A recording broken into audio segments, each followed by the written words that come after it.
my spooky people. Welcome back to my channel. Today I am working with a new setup, so please be patient as I get this 100% perfect. But today means it is paranormal, mystery, and makeup. So who are we going to talk about today, you ask? Well, Annabelle, of course. I already have my foundation and my brows done to save time because those are the things that take me forever to do. Of course, we can all agree that the creepiest thing of The Conjuring was Annabelle, which of course Annabelle is now the cornerstone of Ed and Lorraine Warren's spooky museum of trophies. Now, in the movie, they obviously changed her appearance quite a bit to give her more of a disturbing look, but the original Annabelle doll was just your ordinary old Raggedy Ann doll. A college student named Donna was given Annabelle by her mother. Now, Donna's mom bought this doll at your typical hobby store. Now, Donna was living with a friend named Angie at the time she was given this doll. Now, neither one of the girls, thought anything special of this doll whenever she was first received it. But eventually, it seemed as though Annabelle started to move on her own. They said at first it wasn't anything that couldn't be explained as the doll being bumped or jostled a little bit. About 2 weeks in, it was like Annabelle had become fully mobile. Now, the girls would leave and Annabelle would be on Donna's bed, and whenever they would come back to their apartment, Annabelle would just be sitting on the couch chilling. Now, they had a friend named Lou, and to me, I feel like they should have went with Lou's little thing.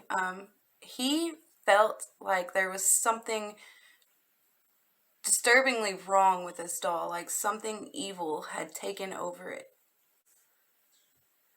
But of course, the girls, being modern women, thought that everything with this doll could be easily explained. Soon, Annabelle's actions would become even more weird. Donna claims that she started to find pieces of parchment paper around the apartment with things on it saying "help us" and "help Lou." But the strangest part of all of this, though, is that absolutely no one in the apartment had any parchment paper. So where the fuck was this shit coming from? Only then did things start to escalate. One day, Donna came home to find Annabelle sitting on her bed with what looked like blood on her little stuffed hands. She said that this red liquid or whatever seemed to come from Annabelle herself. How? Because she's Annabelle. That's when Donna said, all right, that's enough. We're going to call in a medium. So the medium comes in and sits with the girls and with the doll, obviously. And the medium tells the girls, long before their apartment complex was built on the land that it was, there was a field there. And in that field, a 7-year-old girl named Annabelle Higgins was found dead there. And her spirit continued to linger there. And whenever they brought the doll in, Annabelle latched herself onto it because she felt safe with the girls and she found the girls trustworthy as well. Being the sweet, nurturing types that they were, because they were both nursing students, they agreed to let Annabelle stay with them. Now that's whenever all hell started to break loose, apparently. Do you remember their friend Lou from the beginning of the story? Sorta. Well, he started to have nightmares. where Annabelle was in his bed and she would start climbing up his leg while he laid there frozen. She would then start sliding up his chest, which then she would start to choke Lou out. He said he would then wake up to his head throbbing as if the blood circulation was cut off from his brain. And then he said that is when he started to worry about the girl's safety. A few days later, Lou and Angie were sitting on the couch, planning a road trip together, planning to get away, and they all of a sudden started hearing movement coming from Donna's bedroom. The first thing they thought was somebody had broke into their apartment. So Lou gets up and he's standing outside the door listening to the rustling sounds coming from inside. Whenever he threw the door open, there was no one there except that Annabelle had moved off of the bed and into the corner. Now, whenever Lou started to approach the doll, he said that he got this really weird feeling like somebody was staring at him from behind. When he turns around, no one was there, and at that point, he felt a burning sensation on his chest. He would then look down his shirt and see that he had these strange claw marks on his chest. Now, he said that these weird claw marks almost immediately started to heal themselves, and he said in about 2 days they were completely gone. At this point, they all decided that they needed more help, so they ended up calling in a priest, which in turn, this priest called Ed and Lorraine Warren. Once again, I hope you know who they are. If not, you're living under a rock. It did not take the Warrens very long to figure out that there was indeed no ghost whatsoever attached to this doll. There was an inhuman spirit or a demon, and it was not possessing the doll because, according to them, demons can only possess humans and not things. So it was simply just clinging on to the doll. They said that the true target of this demon was actually Donna's soul. So they had the priest come in and exorcise the apartment, and then Ed and Lorraine took possession of the doll. Whenever they left, they put the doll inside a bag, and at this point, Ed was like, okay, we're not going to take any highways home because the demon could fuck with the car somehow, is what he said. That's what it said. But anyways, so the demon could fuck with the car somehow, and that would be disastrous going 65 miles an hour. And it's probably a good thing that he said this because their engine kept quitting, failing on them. Their power steering wasn't working. And they even had problems with their brakes at one point. Yeah. It said that eventually Ed got out and he opened the bag and sprinkled holy water in it. And the disturbance actually stopped for a moment.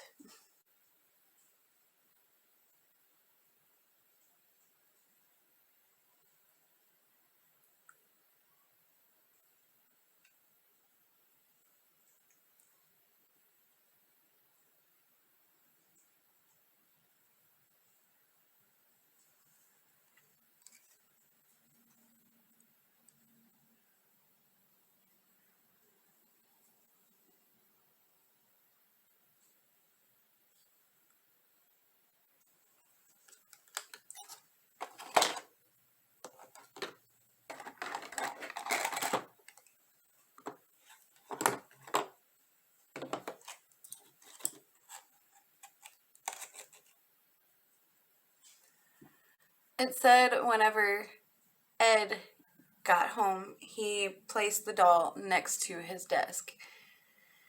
He claims that the doll actually levitated, and he said it happened a few times after that, but eventually it just stopped and it was quiet for a while. But that only lasted about 2 weeks, and then Annabelle was back to her old ways. She started appearing just randomly in different rooms in the Warren home. So, sensing that Annabelle was ramping back up, the Warrens were like, okay, we're going to call in another priest and have him exorcise this doll for us. The only problem with this is that the priest did not take it seriously. Now, this aggravates me, I guess. I don't know. The priest looked at Annabelle and said, "You're just a doll. Like, you can't hurt anyone." Big mistake on his part. On his way out, though, the priest totaled his car in an accident.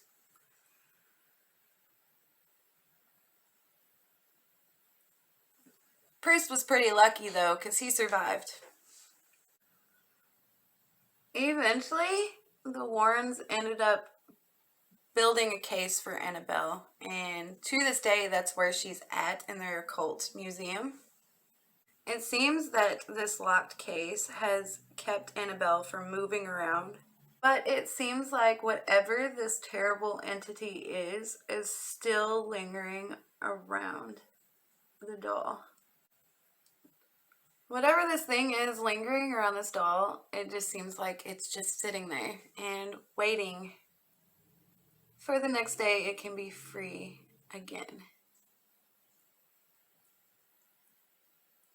Now, I know you guys are thinking it, but last August, I think it was last August, there was claims made that Annabelle had escaped her case and it had escaped the museum. But it was all fake news. Fake news. Ed and Lorraine's son-in-law, who runs the place now, ended that by posting a video of Annabelle still sitting in her case at the museum. Now, the real Annabelle can be seen to this day at Ed and Lorraine's occult museum, despite their passing. Of course, I've already said before that their son-in-law is running it. Just be mindful and respectful to Annabelle. Do not touch the case. Do not touch the table. Don't touch anything that's associated with Annabelle, because it's said that it can cause death. There was a story that I came across that said that this young couple was in the museum and he mockingly started banging on her case. Of course, he was asked to leave because of his behavior. Apparently, as they were leaving the museum, he and his girlfriend were laughing about Annabelle, and he lost control of the bike that they were on. I'm assuming a motorcycle, and hit a tree, and he was pronounced dead at the scene. Apparently his girlfriend lived, though, because she was able to tell us the story of what exactly happened.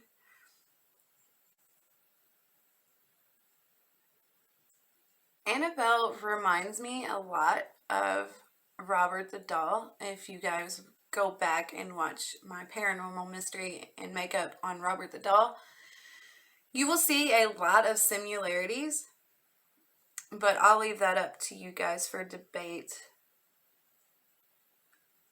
Apparently, Zach Bagans himself had an experience with Annabelle. Apparently, he was standing over top of Annabelle and was asking her, "What do you want? What do you want, Annabelle?"